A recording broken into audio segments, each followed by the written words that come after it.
Queridos, com muita alegria, eu saúdo a todos os presentes com a paz do Senhor. Eu quero ler o texto para trazer-lhes uma mensagem estimulativa com base no tema proposto. E quero ler na carta de Paulo aos Romanos, capítulo 8, versículos 31 a 35.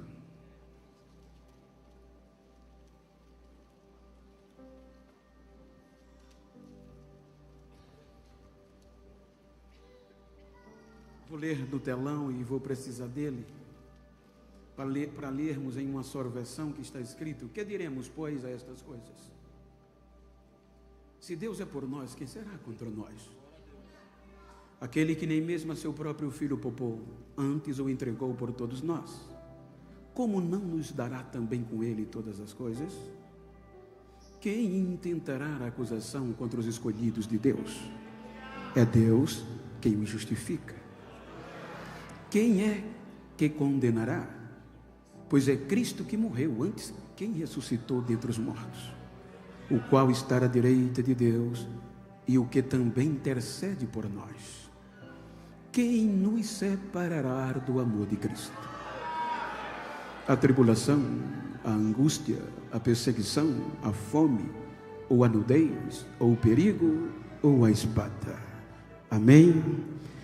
Queiram tornar os vossos assentos, enquanto quero externar a minha gratidão a Deus pelo privilégio de participar do Congresso da UMAD, e para isso quero agradecer ao meu amigo pastor Zilmar, com a sua muito digna esposa, irmã Inês.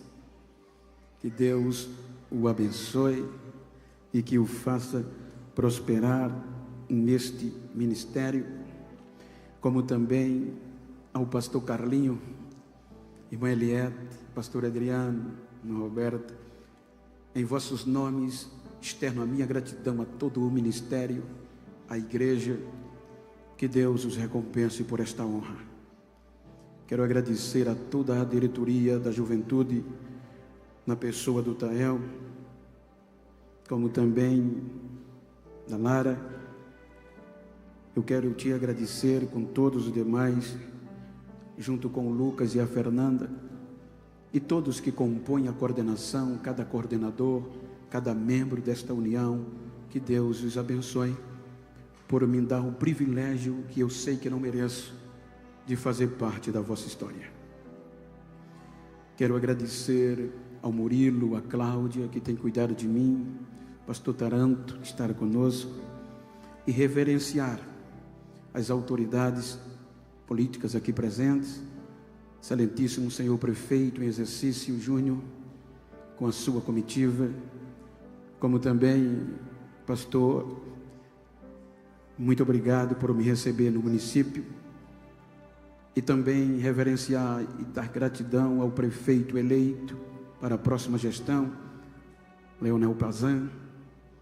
Que Deus o abençoe e o faça prosperar na sua gestão, e como também agradecer por todos os representantes do Legislativo aqui presentes.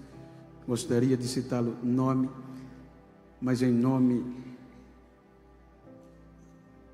de todos o que eu falei do Poder Executivo, externo reverência a vós.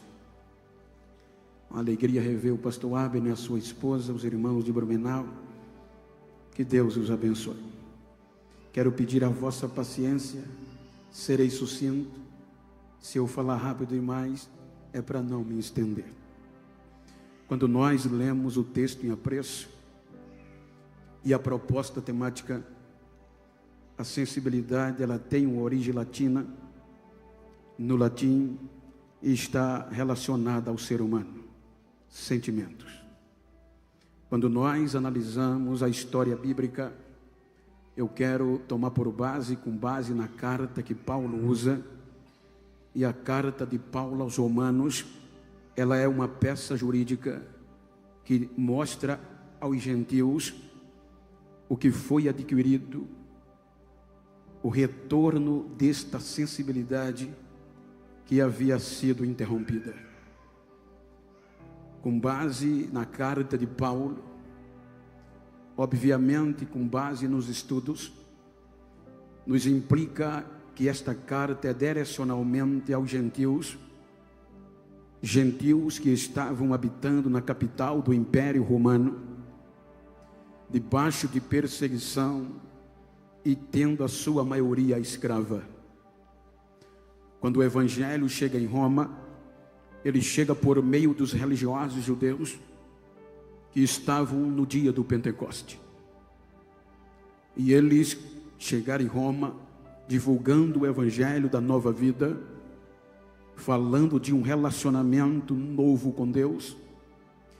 E esta proposta agregou escravos, livres e gentios que não faziam parte da linhagem abraâmica. Mas está escrito em Atos 18 que por volta dos anos 49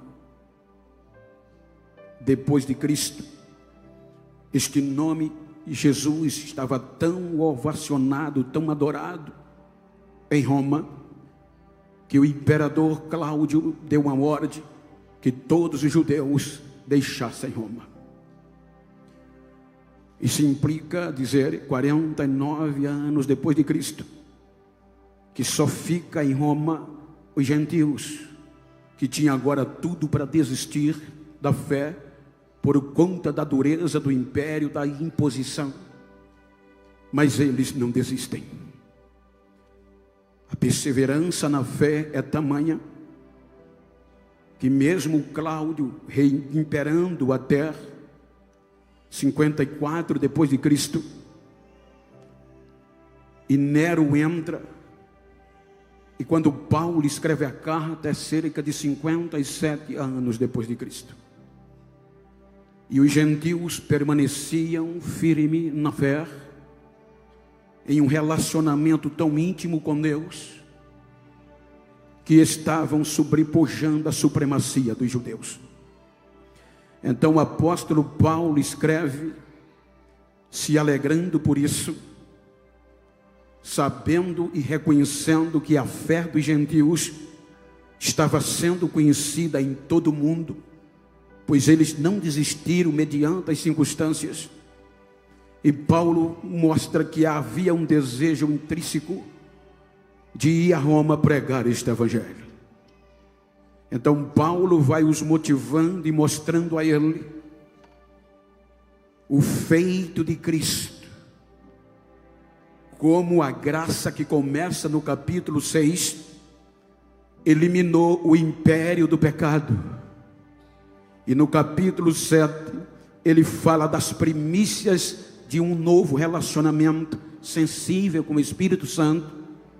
E no capítulo 8 ele trata-se de um cântico de vitória mediante a uma audiência decisiva. Observem que Paulo está falando de um julgamento que tinha tudo para ser o fim, por conta das probabilidades. Quando nós analisamos, me permita contextualizar a Bíblia, quando nós olhamos uma brecha na eternidade, quando Deus usa o capítulo 28 do livro de Ezequiel, ele mostra que antes de nós, seres humanos, a terra era habitada por seres angelicais, que não era necessário serem sensíveis, porque está falando de sentimento, mas já habitava neles, porque o dever da terra era adorar a Deus e sempre foi. E para isso tem que ter um relacionamento íntimo representado por alguém. Capítulo 28 de Ezequiel, o versículo 13, 14 e 15, lendo as partes primeiras, põe por favor, para dar sentido o que eu quero dizer, e como é complexo. Ezequiel 28, 13, quando Deus mostra a Ezequiel um princípio da quebra do relacionamento. Está escrito: a beleza de Lúcifer estivesse no Éden, jardim de Deus. De toda a pedra preciosa era a tua cobertura. Cerca de 10 pedras preciosas, ou precisamente, estavam explícita, visível na veste de Lúcifer. Versículo 14: tu eras o querubim, ungido para cobrir, e te estabeleci no monte santo de Deus. Estavas no meio das pedras afogueadas, andava. Versículo 15: perfeito eras nos teus caminhos, desde o dia em que foste criado, até que se achou iniquidade em ti. Então Lúcifer era o anjo de luz, que foi criado como um sacerdote, porque no contexto há uma liturgia entre os anjos de adoração. Lúcifer era o único anjo que pegava a sensibilidade da terra produzida pelos anjos, e por estes sentimentos de adorador levava a Deus. Só ele tinha acesso ao Monte Santo, pois ele era perfeito. Então todo o contexto de relacionamento da terra, ele guardava no seu coração por ser perfeito, subia cotidianamente, chegava no Monte Santo de Deus, abria o coração. Quando ele abria o coração vindo da terra, saía a adoração. E no contexto erudito, a adoração era simplesmente a voz da terra pelos anjos, diante do Criador. Tu és digno de honra, tu és digno de glória, tu és digno de louvor, tu és digno de riqueza, tu és digno de sabedoria. E todos nos céus diziam amém. Então esta glória era cotidianamente. Havia um sentimento de adoração que só os anjos tinham. Porém, esta glória ensoberbeceu o coração de Lúcifer. E como havia um contexto litúrgico, por exemplo, Camboriú, estamos em um templo sede, em um templo que representa este município, e ligado a ele tem cerca de 30 e poucas congregações, ou aproximado. Então, 40, cada mês ou bienalmente, vem a este templo representantes de cada congregação, que no original é santuário. Independente do tamanho, santuário é lugar de relacionamento com Deus, lugar de adoração. Então hoje estão os jovens partindo do pressuposto de 40 congregações, mas há uma reunião mensal ou bienal que vem os seus representantes dizer da justificativa ao pastor daqui acerca dos seus santuários que eles são responsáveis. Então Lúcifer, ele era o único que todos os dirigentes, representantes dos santuários antes de nós, prestavam conta a ele, e ele levava tudo a Deus. Então isso ensoberbeceu o coração de Lúcifer, e a Bíblia diz, no versículo capítulo 28 do Ezequiel, versículo 16 por diante, que o coração dele se ensoberbeceu.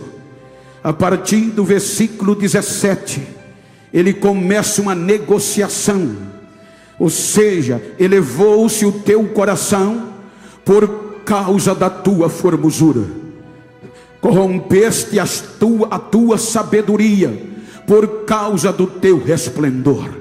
Por terra te lancei, diante dos reis te pus, porque para que olhem para ti. Versículo 18: pela multidão das tuas iniquidades, pela injustiça do teu comércio, profanar-se teus, plural, santuários. Então, dentro de um contexto jurídico, veja de adoração, que Deus dá o poder. Por exemplo, eu vou pregar na igreja do pastor Zilmar. Então, todas as 40 congregações é tida como dele, porque ele vai responder por elas. Então, Lúcifer respondia por todos os seus santuários. Então, ele vai negociar. Negociar fala de comércio. A sua beleza o elevou, e ele procura os 40 anjos responsáveis pelos santuários e vai tentar coibi-los e dizer-lhes, prometer injustiçamente, porque a glória não pertence a ele. Ele vai querer que a glória seja para ele agora, e não mais subir para relacionar a terra com Deus. Ele é injusto, e ele é tão sagaz que ele consegue contaminar uma terça parte, ou seja, uma terça parte dos santuários. Ele consegue ludibriar e tomar para si. Quando ele já tinha 33% de Cora, ele coloca no coração: agora eu vou subir, não mais para me relacionar, mas vou ser igual ao Altíssimo. Isaías capítulo 14, versículo 13 ou 12, 13 e 14. Isaías capítulo 14. E tu dizias no teu coração: eu subirei ao céu, acima das estrelas de Deus exaltarei o meu trono, no monte da congregação me assentarei ao lado do norte. Subirei sobre as alturas dos céus e serei semelhante ao Altíssimo. Então ele agora não vai mais subir na proposta da sensibilidade. Ele agora se torna insensível, e a insensibilidade vai tirar-lhe o direito. Quando ele sobe, Deus já o esperava, e Deus diz: tu eras perfeito desde o dia em que te criei, mas iniquidade foi achada em ti. Então eu te atirarei à terra, envergonhado, para que todos te vejam.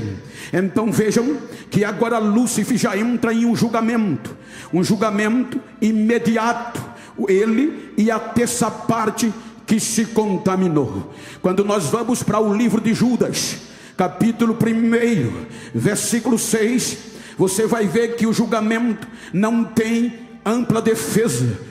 Deus não dá direito ao contraditório, nem o devido processo legal aos anjos, porque está escrito: e aos anjos que não guardaram o seu principado, mas deixaram a sua própria habitação, reservou Deus na escuridão e em prisão eterna, até ao juízo final daquele grande dia.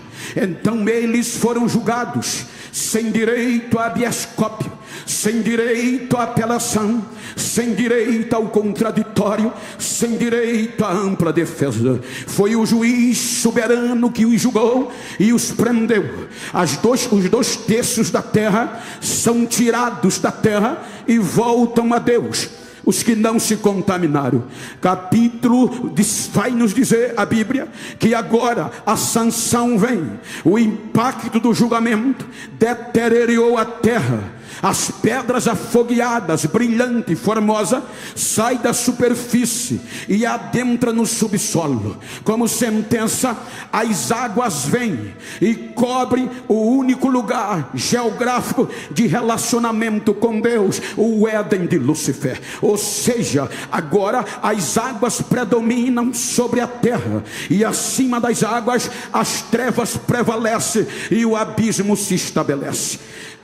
A terra fica sem forma, a terra fica vazia, não há mais relacionamento entre Deus e a terra, porque a insensibilidade de Lúcifer contaminou uma terça parte dos anjos e coibiu-os. A terra se torna obsoleta.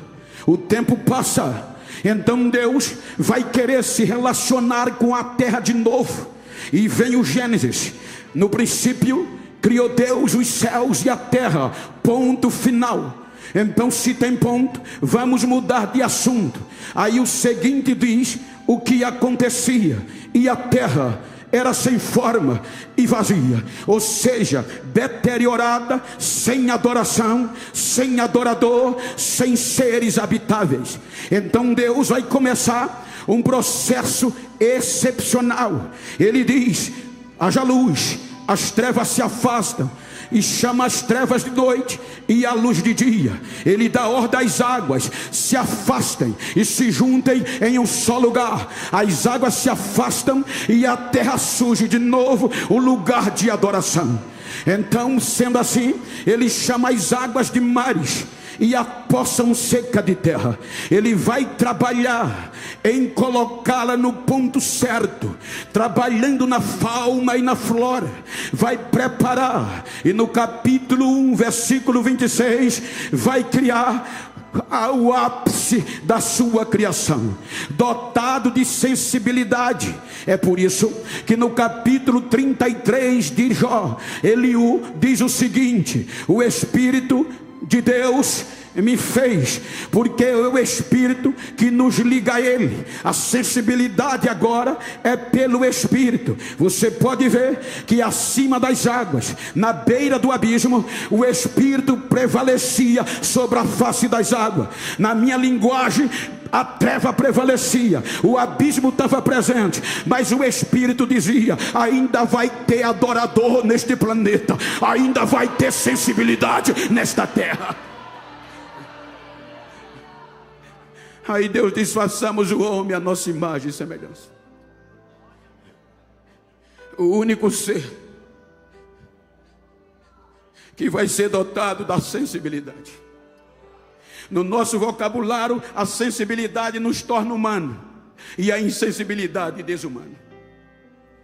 Aí diz Jó 33:4 que o Espírito nos fez, e alguns eruditos dizem que Ele nos fez tão perfeito que Ele disse: eu vou ligar Ele ao Criador e vou morar dentro dele, porque sem essa sensibilidade não se chega a Deus.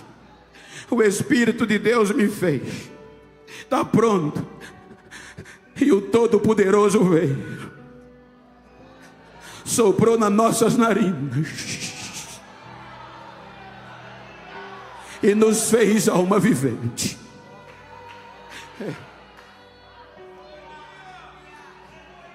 Capítulo 2, versículo 8. A terra tem agora um ser humano sensível, perfeito, para se relacionar com Deus.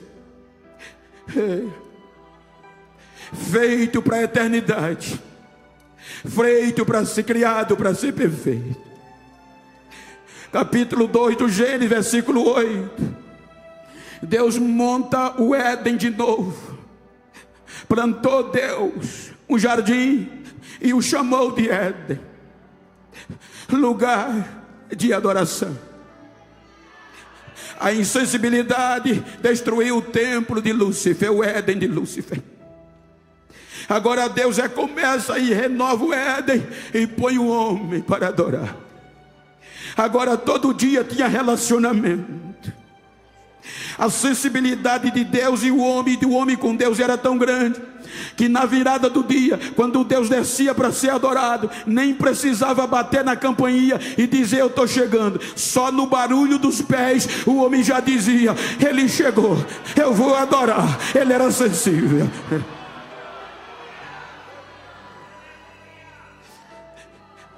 Capítulo 3. Lúcifer entra no jardim e faz uma pergunta a Eva. Foi assim que Deus disse que de nenhuma árvore do jardim vocês podem comer? Ele disse que de todas podemos comer, exceto uma, porque no dia que comermos, morreremos, nos tornaremos insensíveis.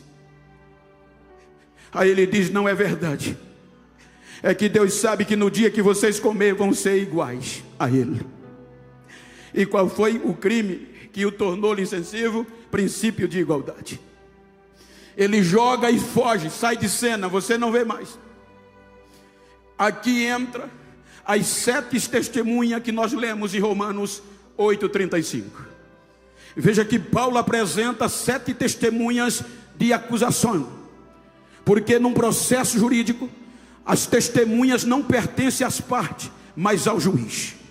Ele cita e vai embora, e aquilo que é proibido se torna desejável e se torna perigo. Quando ele diz: vocês não morrem, a árvore do conhecimento do bem e do mal se torna um perigo. Então agora o perigo, como testemunha, vai analisar o comportamento do ser humano no Éden.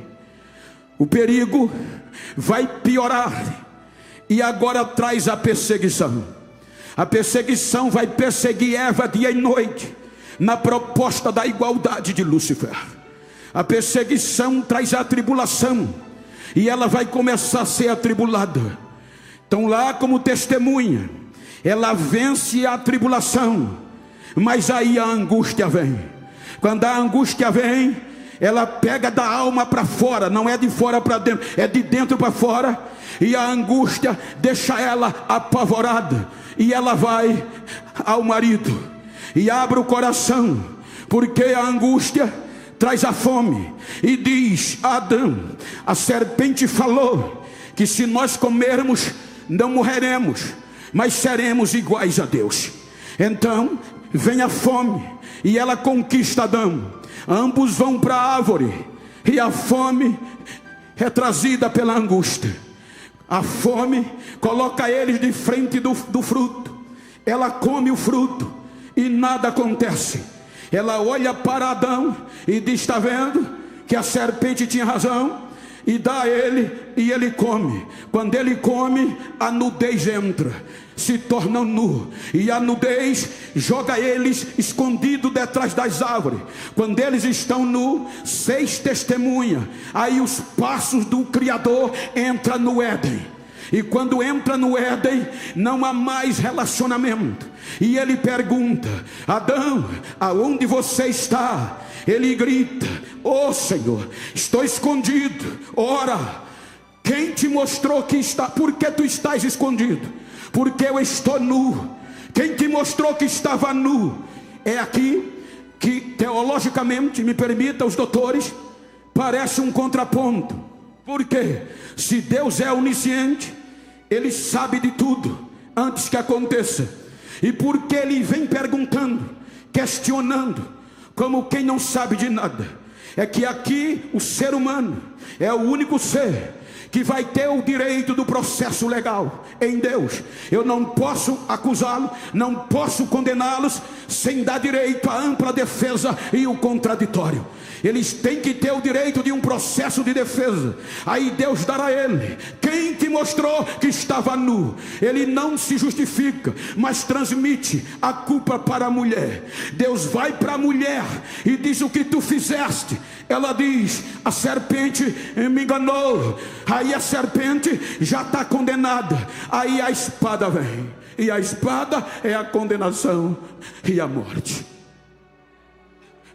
Aí Paulo diz, Romanos 5,12: pelo pecado, pelo homem entra o pecado, e o pecado traz a morte. Agora o homem se torna insensível, e sendo insensível vai ser julgado. As 7 testemunhas testemunham, e todas as 7 os condenam como culpados.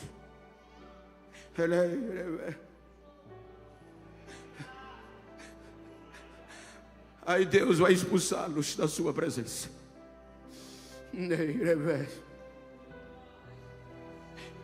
A acusação agora tem força. O pecado e a morte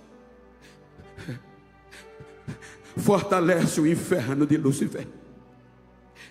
Quando eles já cantavam vitória na primeira audiência, porque já havia uma jurisprudência, o mesmo juiz já havia feito um julgamento sem devido processo legal com os anjos, e não deu direito de defesa, e era o mesmo crime.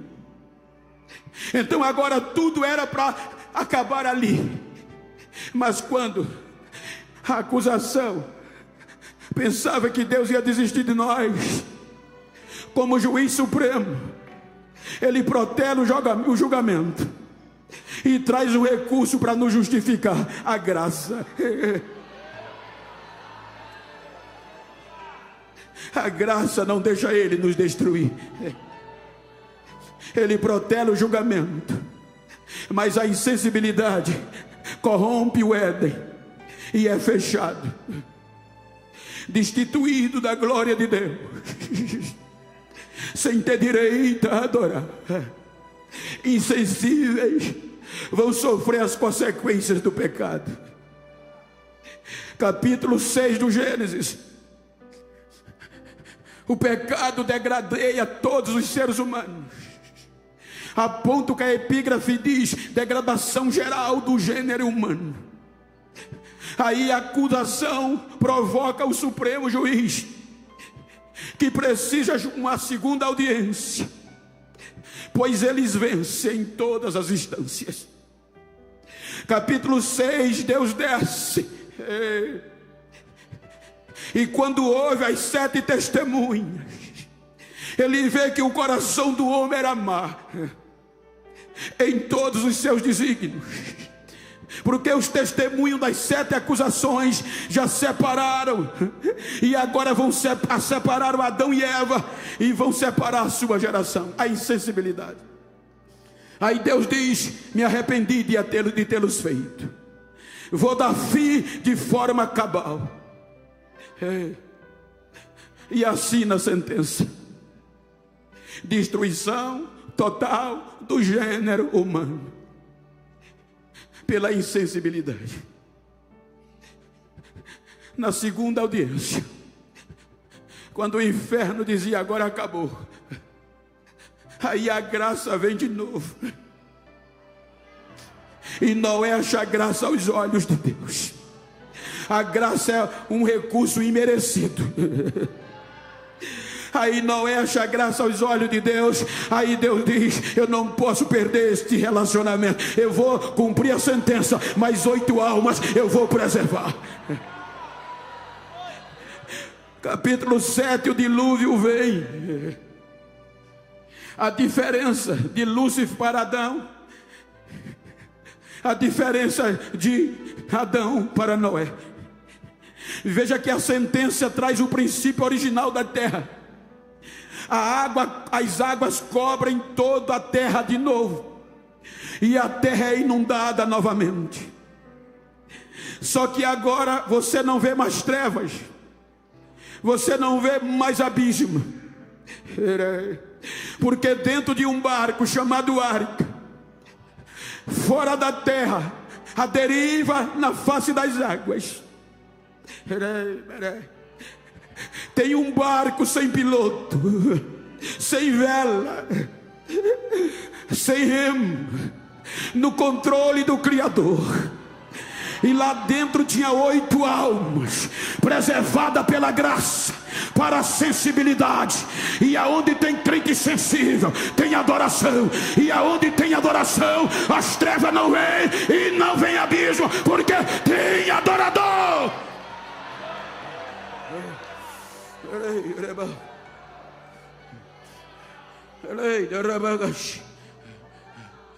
Capítulo 11 recomeça.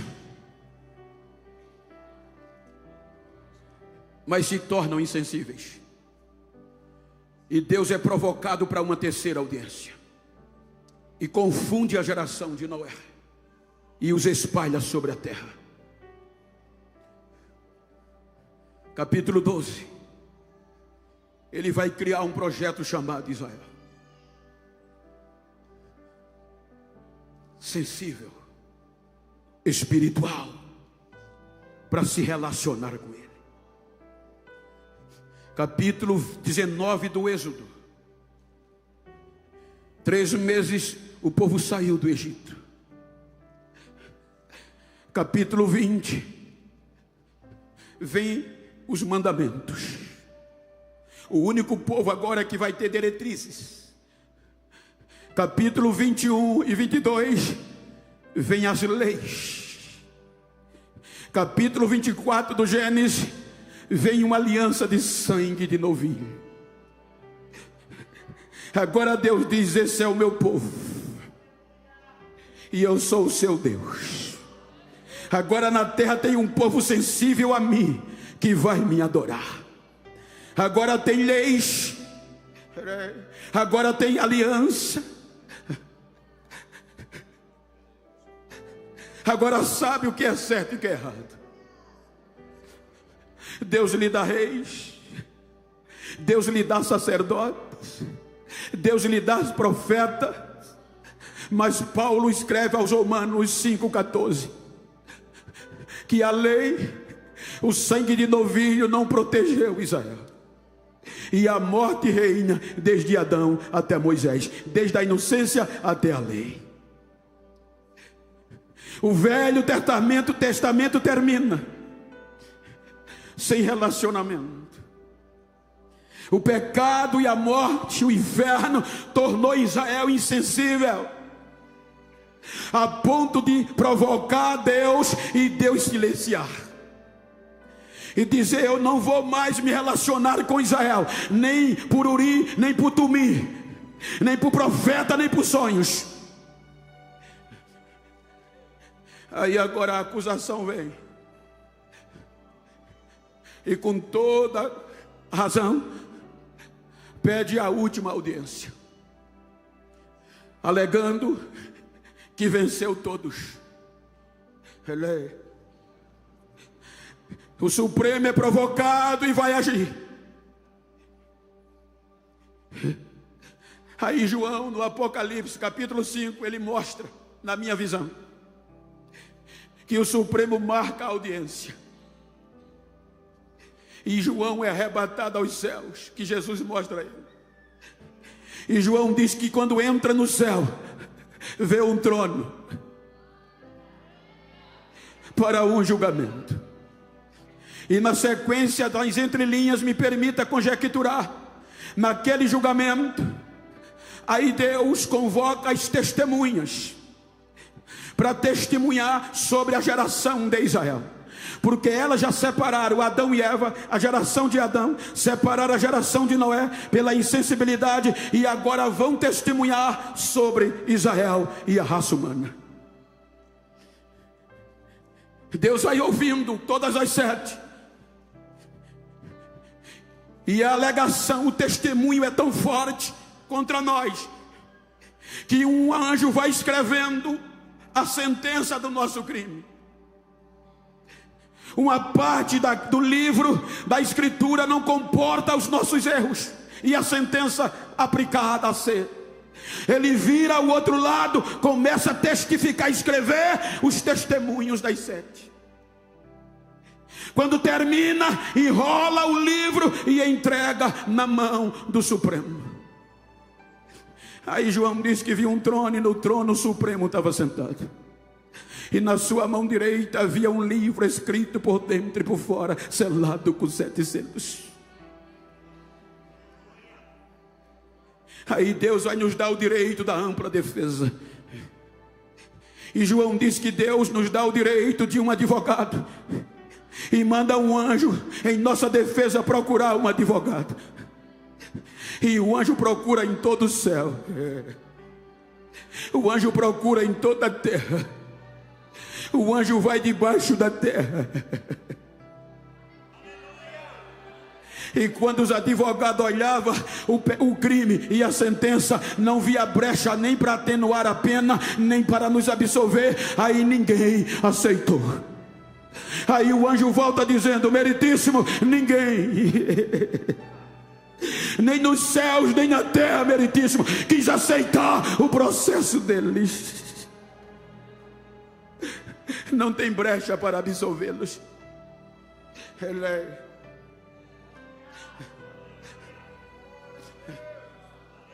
A insensibilidade, a gente não teria mais oportunidade. Era para terminar ali, porque transitado e julgado, e nenhum advogado se interessou pelo nosso processo, não tinha como nos absolver. O juiz vai aplicar o juízo final ali. A ira de Deus vai começar ali. Aí Paulo escreve aos Filipenses capítulo 2, versículo 6, que antes da sentença ser determinada, entra um ser no julgamento. Sendo Deus, Ele entra no julgamento e pede direito de voz. O meritíssimo concede, e Paulo diz que ele fala: meritíssimo, eu vou aceitar o processo da raça humana.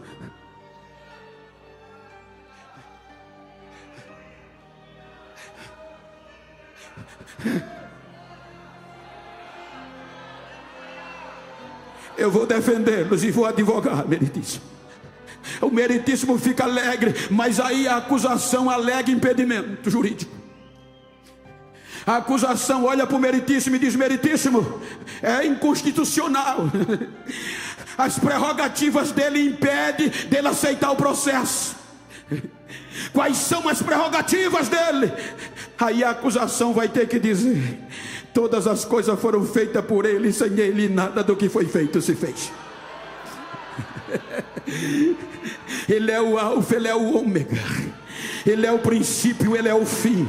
Ele é pai da eternidade, ele é príncipe da paz, ele é rei, ele é glorioso, ele é Deus. As suas prerrogativas o impedem.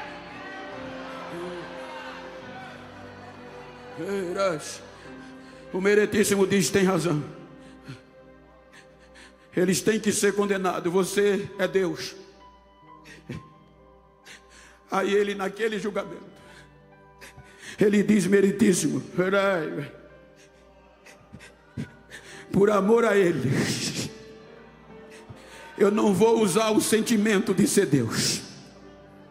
Eu vou me aniquilar, eu vou abrir mão das minhas prerrogativas. Eu não vou usar o direito de ser Deus. Eu vou descer, vou me tornar um deles e vou aceitar o processo. Aleluia, aleluia. É por isso que Paulo diz que Deus não poupou nem mesmo ao seu próprio filho. Por amor a nós, ele aceitou a humilhação do filho. Eu acho lindo a rolar do processo, porque até aqui João chorava muito. E você sabe, se eu perguntar qual era o motivo que João chorava, porque nenhum advogado quis nos defender. Se você olhar o processo desde a entrada da insensibilidade, homens importantes na filosofia, na monarquia, não venceram a morte. Quando você vai para a Bíblia, o processo rola por anos, e o Supremo protelando, e a morte vencendo. Porque a Bíblia diz que o pecado veio pelo homem, Adão, e o pecado trouxe a morte, e a morte passou a todos os homens. Adão gerou 7, mas a morte e o pecado venceu 7, tornando-los insensíveis. 7 gera Enos. Enos volta a provocar culto, mas a morte venceu porque o pecado foi mais forte. Enos gera Cainã. Cainã é a Malaléu. Malaléu a Jared, e Jared gera Enoque. Enoque disse: eu não vou me contaminar, eu prefiro andar com Deus. Aí Deus gostou e disse: eu vou dar exemplo à geração futura, que quem anda comigo, a morte não toca nele. Eu vou te tirar daí sem ver a morte. Sensibilidade. Mas Enoque gerou Metusalém, e a morte e o pecado venceu. Metusalém gerou a Lameque, a morte venceu. Lameque gerou a Noé, Noé sem Caim a Jafé, e o pecado venceu. Aí depois do dilúvio, a morte vai vencer. A Bíblia diz que Sem é a bola da vez, e Sem entra no processo, mas não vence o pecado nem a morte. Mas Sem gera Arfajade, Arfajade gera Elá, e Elá gera Éber, Éber gera Reu, Reu gera Peleg, Peleg gera Serug, Serug gera Naor, Naor gera Terá, e Terá gera Abraão. Aí Deus disse: esse agora é meu amigo, vai conseguir. Mas o pecado e a morte vence Abraão. Mas ele gerou Isaac, Isaac o pecado e a morte vence, mas ele deixa Jacó no processo. Jacó, o pecado e a morte vence, mas ele deixa 12 filhos: Rubem, Simeão, Levi, Judá, Zebulon, Gade, Assé, Naftali, José e a Benjamim. E a morte e o pecado vai vencendo. Aí Deus pega Judá, Judá gera Perez, e a morte vence. Perez gera Esron, Esron gera Arão, Arão Aminadab, Aminadab Naasson, Naasson gera Boaz, Boaz gera Obed, Obed gera Jessé, e Jessé gera Davi. Aí Deus diz: agora eu achei um que vai cumprir o desejo do meu coração, ele vai vencer. Mas a morte e o pecado vence Davi. Davi gera Salomão, Salomão a Roboão. Deus não desiste do processo.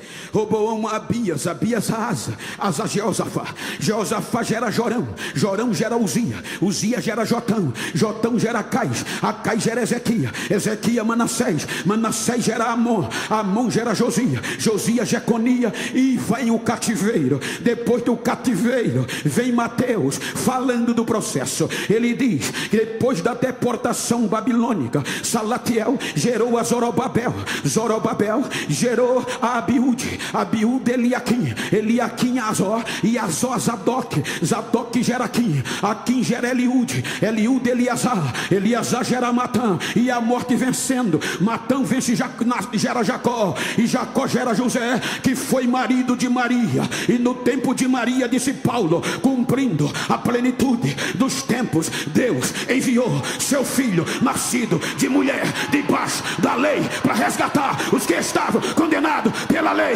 Agora ele vem, agora ele vem. Jesus, ele desce, Jesus, o advogado, agora ele vem.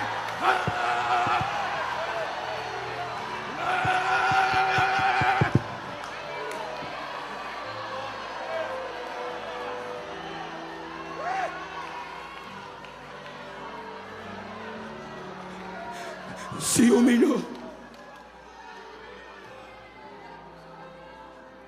deixou suas prerrogativas,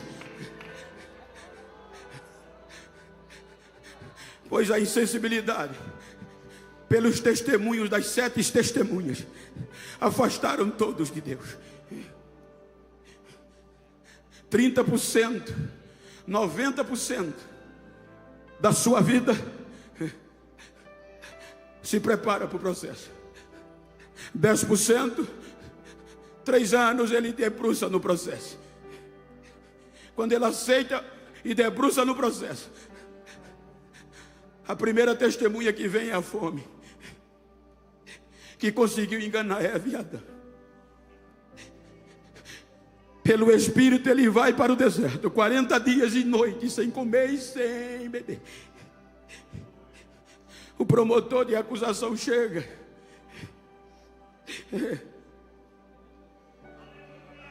E diz: tu não estás com fome?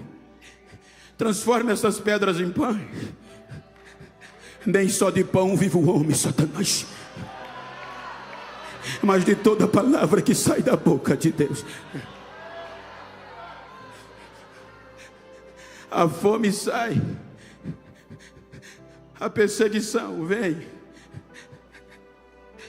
e Lúcifer leva ele ao mais alta altura do templo e mostra a ele toda a glória dos reinos da terra. E disse: se tu me adorares, Adão me vendeu tudo isso, tudo é meu. Se tu me adorares, eu entrego tudo a ti.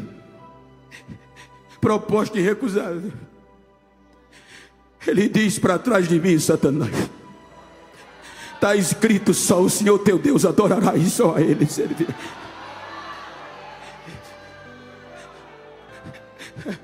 O perigo vem e não consegue dominá-lo. Que homem é este? O perigo sai e vem a angústia. A angústia diz: eu já fiz todos desistir e afastei. E agora eu disse que a angústia pega de dentro para fora. E é a primeira vez que ele pede ajuda em oração. Vamos orar comigo, que a minha alma está angustiada até a morte. A angústia disse: eu vou separá-lo de Deus. Eruditos dizem que o sual e a Bíblia transformou-se em gota de sangue. E ele só tinha um assunto na oração: Pai, se possível for, afasta de mim esse cálice. Não era medo da cruz, segundo alguns eruditos, era o medo da separação do Pai. Porque desde a eternidade nunca houve separação entre eles. E agora o nosso processo poderia afastá-lo de Deus. 3 horas de oração, a mesma voz, e Deus não responde. Aí a angústia diz: venci. Mas antes de terminar, ele grita nos segundos finais: não faça o que eu quero, Pai, mas a tua vontade prevaleça. Eu não vou desistir. A angústia sai e vem a nudez. Eu fiz algum curso em Jerusalém, e os nativos dizem que a nudez foi absoluta, o opróbrio, o ápice da vergonha. Ele ficou nu. O que Paulo chama de opróbrio. Ele suportou o opróbrio. A nudez não fez ele desistir. Aí vem a tribulação. A tribulação no original é de cascar o grão. 39 chicotadas dilacerando o seu corpo. Era para ele desistir.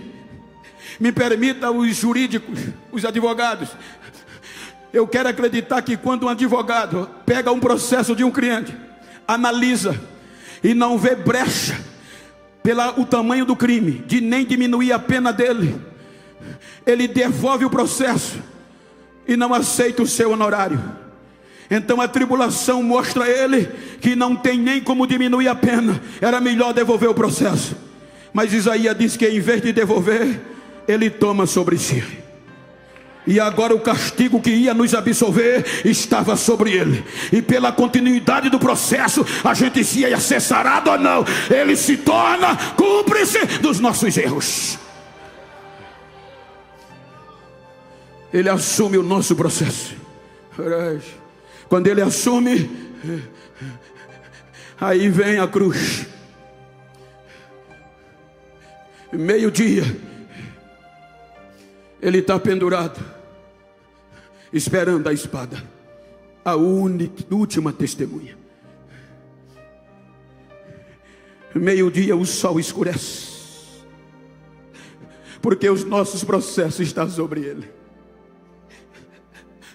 O nosso processo pecaminoso, o Pai se afasta e ele grita: Deus meu, por que me desamparaste?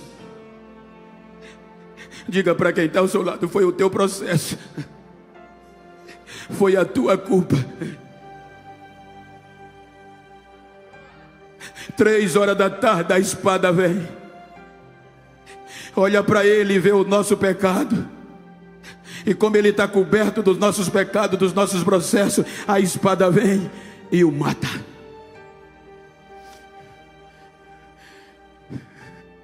Na ciência tem uma matéria que mostra isso, e eu gosto de falar, chamada autólise. Ela mostra o poder da morte sobre nós, por conta do pecado. Porque o poder da morte é o pecado. O salário da morte é o pecado. O salário do pecado é a morte. Se eu morrer aqui agora, nem todas as células morrem no meu sangue. Aí a morte vem com a decomposição. A decomposição rastreia eu do pé à cabeça, vê engano, vê mentira, vê pecado. Ela entra para quê? Para esfriar o sangue e matar as últimas células. Ela tem até 12 horas para me esfriar e me tornar pálido. Com 13 horas eu já estou frio e pálido. Ela sai, entra a putrefação. Já que não tem células mortas, vivas por causa do pecado, a putrefação entra, mata todo, destrói tudo de dentro por mim. Ela tem até 24 horas para me apodrecer. Com 24 horas eu estou podre. Ela sai e vem a colonização. Fui sepultado. a colonização, os insetos se apropriam do meu cadáver, vão se alimentar da minha carne e vai me destruir. Meio-dia Jesus morre, 3 horas da tarde, 6 horas ele está sepultado, 3 horas depois, aí a morte diz, venci mais um, aí desce no túmulo. Quando desce no túmulo, já 3 horas, o sangue estava quente, a pele estava aquecida, não estava pálida, mas ela diz, a decomposição tem 12 horas, que é o primeiro dia no calendário judaico. No final do primeiro dia, ela entra no túmulo. Quando ela entra, o sangue estava aquecido e a pele dele estava rosada, porque a Bíblia diz que os nossos pecados ficaram na cruz. O processo terminou na cruz. Quando ele é sepultado, já é o advogado santo, vencedor e glorioso. Ela chama decomposição. Nunca aconteceu isso.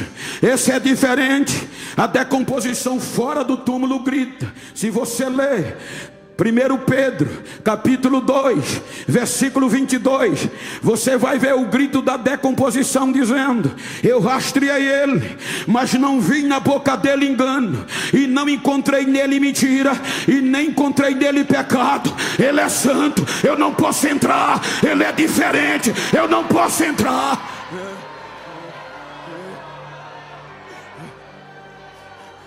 Segundo dia, a putrefação não vem. Ela olha, não tem mosca, não tem mosquito, não tem inseto. Terceiro dia, já era para estar fedendo, já era para estar cheio de inseto. Ela entra, está rosado, está o sangue quente. Aí ela grita pelo pecado.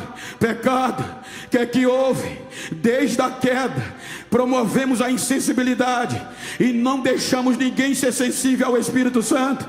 Ele é diferente, que é que houve? Aí o pecado grita de bem longe. Hebreus 4:15 diz: ele é diferente, ele é um sacerdote que compadece das fraquezas, porque assim como eu fiz com tudo, fiz com ele. Eu o tentei em tudo, mas em nada ele pecou. Ele é santo, ele é santo, ele é santo. Ele venceu, ele venceu, ele venceu.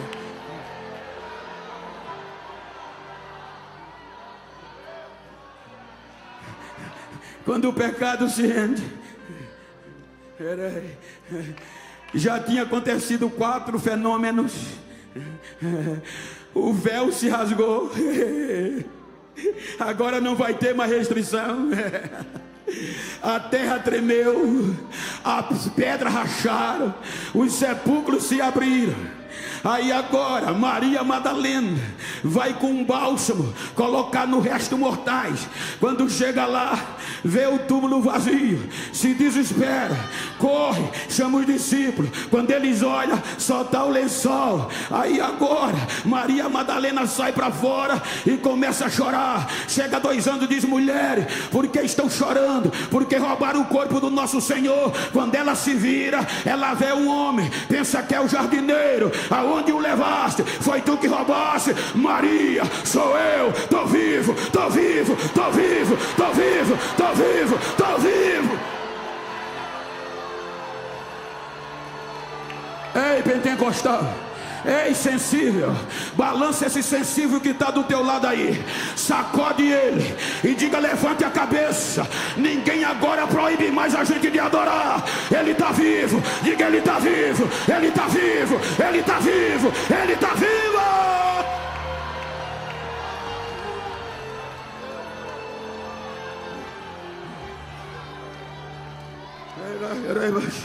Concluindo, tenho 5 minutos.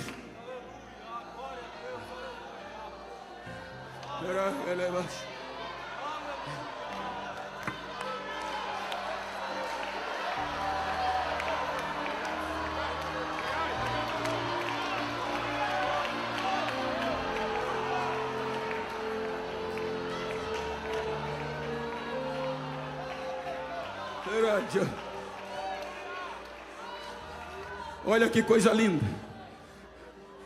Por isso que tem o Salmo 24.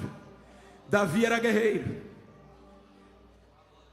Na antiguidade, quando um guerreiro forte vencia o mais fraco, ele descia, tomava a coroa do perdedor, o poder, tomava os despojos, e o mensageiro já pegava a montaria e corria para a cidade do rei vencedor, gritando: alargue os portões, levante os portões, porque por mais alto e largo que fosse, não cabia a glória de um rei vencedor. Aí a Bíblia diz que ele venceu. Ele desce à mais baixa profundeza da terra, toma o poder da morte e do inferno, prega as almas, toma os despojos e diz: agora quem está em mim não vem mais para cá, o caminho agora é para cima, agora o Éden vai ser reaberto de uma vez por todas. Terceiro dia, ressuscitou. Reúna a igreja, estimula, e vai voltar para o Pai. O processo termina. Aí o juiz retoma o julgamento, excelentíssimos. Quem chega? 7 testemunhas que conseguiram afastar de Deus, separar todos até aqui. Nós, até então insensíveis, réus, acusação, não vem, vazio, não tem mais o que alegar. Mas para o bom andamento, e Deus ter o direito jurídico sobre nós, Ele vai ouvir as testemunhas. Agora, tribulação, qual é o seu testemunho? Inocente, meritíssimo. Perseguição, inocente. Perigo, inocente, meritíssimo. Fome, inocente. Já era a maioria.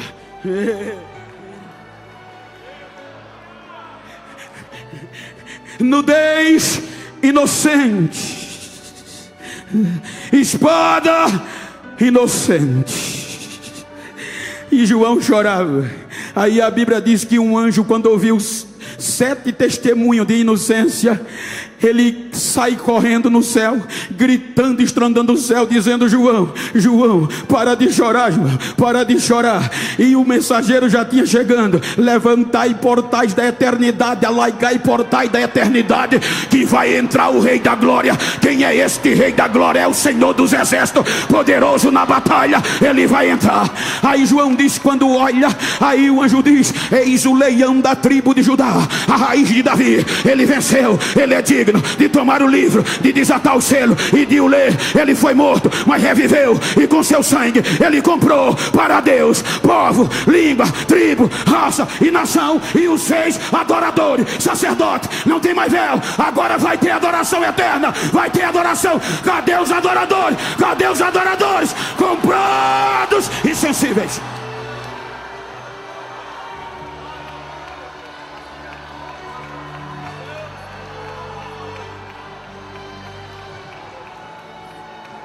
Aí Paulo vai cantar a peça jurídica, Romanos 8. Portanto agora, olha para quem está ao teu lado, diga: portanto agora, nenhuma condenação a mais para quem está em Cristo Jesus, que não anda segundo a carne, mas segundo o Espírito de vida. Porque o Espírito de vida em Cristo Jesus me livrou, te livrou da lei, do pecado e da morte. Eu estou livre, eu estou livre, eu estou livre, conduzidos pelo Espírito. Me livrou, me livrou.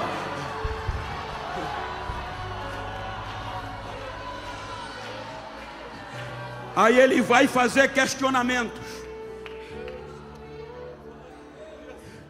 8:31, olha que coisa linda. É um cântico de vitória.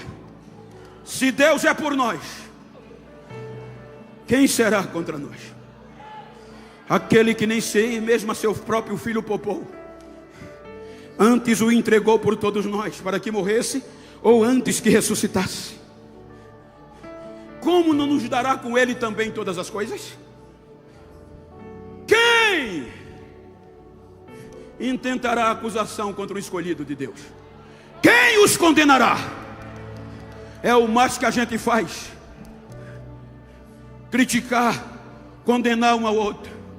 Mas olha para quem está ao teu lado e diga: me perdoa. Mas fala firme: me perdoa.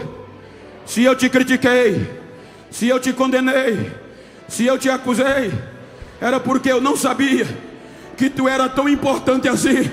Bata no peito e diga: eu sou. Foi Deus que disse que eu sou inocente, ponto. Aí ele tira a onda. Quem nos separará do amor de Deus? Quem? A tribulação, a perseguição, o perigo, a angústia, a nudez, a fome, a espada? Não, somos entregue à morte todos os dias por amor a ti. Mas sou certo que em todas essas coisas somos mais que vencedores, porque eu tenho certeza que nem a morte, nem a vida, nem os anjos, nem os principados, nem as potestades, nem o futuro, nem o passado, nem o presente, nenhuma outra criatura vai nos afastar do amor de Deus que está em Cristo Jesus nosso Senhor. Nada quebra mais, nada separa mais.